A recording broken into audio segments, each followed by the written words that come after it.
All right, let's get right into it. Today, we're talking about a problem that almost every single gamer and creator feels in their bones, that nagging pain after long hours at the desk.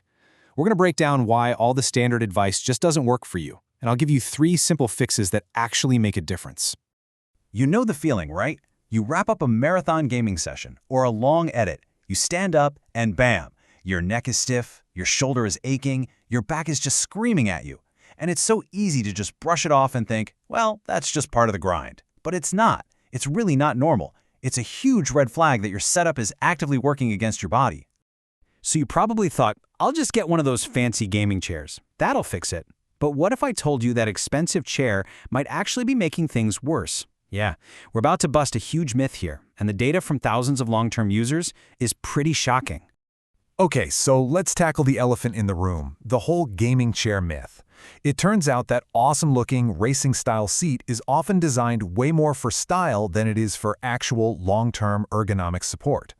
And this is where it gets really interesting. You see this massive gap between what's promised in the marketing and what people are actually saying after they've used the chair for a few months. The promise is ultimate comfort, but the reality is those bucket seat bolsters, they just push your shoulders forward, forcing you into a hunched position. They promise pro-level ergonomics, but what you get is a little pillow that's almost never in the right place for your spine. And don't even get me started on premium materials that just trap heat and start peeling after a year. So, if a pricey gaming chair isn't the magic bullet, what's really going on here? Well, it turns out that almost all ergonomic advice is built for a traditional office worker, and you are not a traditional office worker. Think about it. Standard office ergonomics is designed for someone doing some moderate typing, looking at one screen, and getting up for meetings. That's not a gamer in the middle of a competitive match, hitting a crazy high number of actions per minute. And it's definitely not a creator juggling 3 different screens for hours on end. Your posture is way more static, your mouse movements are huge and repetitive, the physical demands are just in a completely different league. So your setup has to support this unique, intense workflow. Okay, enough about the problems. Let's talk about the fixes. We've pinpointed 3 incredibly simple but powerful adjustments you can make right now. We're going to start with the single biggest, most effective change you can possibly make. This one thing is reported to solve more neck and upper back pain than anything else. And the best part? It's probably free, and you can do it in the next 30 seconds. Here it is, the golden rule. Write this down. It's not the middle of the screen. It's not the bottom. The top third of your monitor should be directly at your natural eye level when you're sitting up straight. Most of us have our screens way too low, which forces our head to tilt down. And that tiny little tilt has a massive physical cost. And here's why that matters. For every single inch your head tilts forward, you're adding about 10 pounds of effective weight and pressure onto your spine. Think about that. Over a 4-hour gaming session, that is a crushing amount of force. It's no wonder your neck is killing you. And here's how easy it is to fix. You don't need to buy a fancy monitor arm just yet. Just grab a stack of textbooks, a sturdy box, whatever you've got. Put it under your monitor stand. Lift that screen until the top third hits your eye level. Now, it's probably going to feel a little weird at first because you're so used to looking down.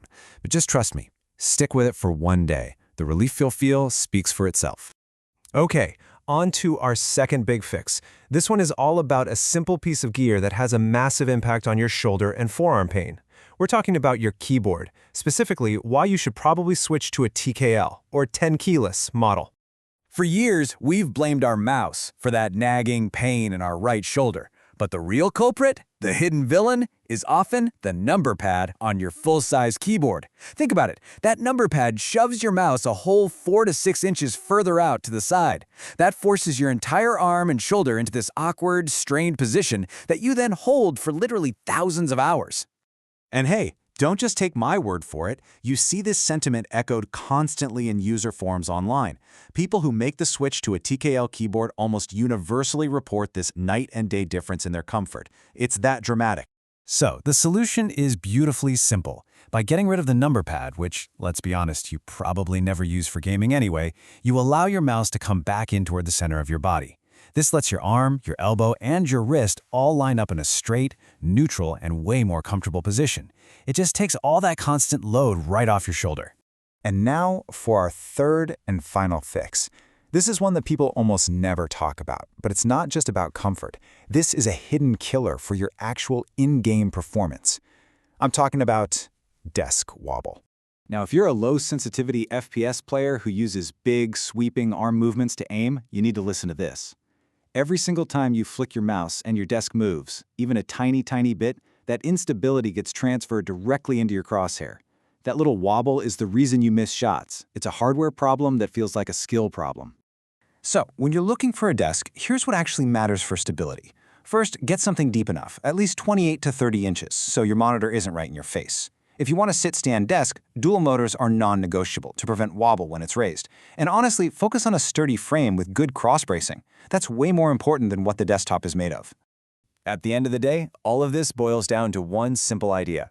It's not about chasing the trendiest new product, it's about understanding how your body is supposed to be positioned and then building a setup that supports that position. Your posture comes first. The products are just tools to achieve it.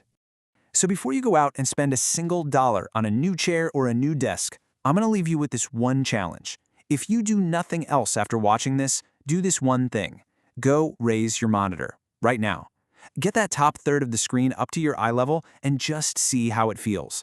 It is the single most important first step you can take to build a setup that actually protects you instead of hurting you.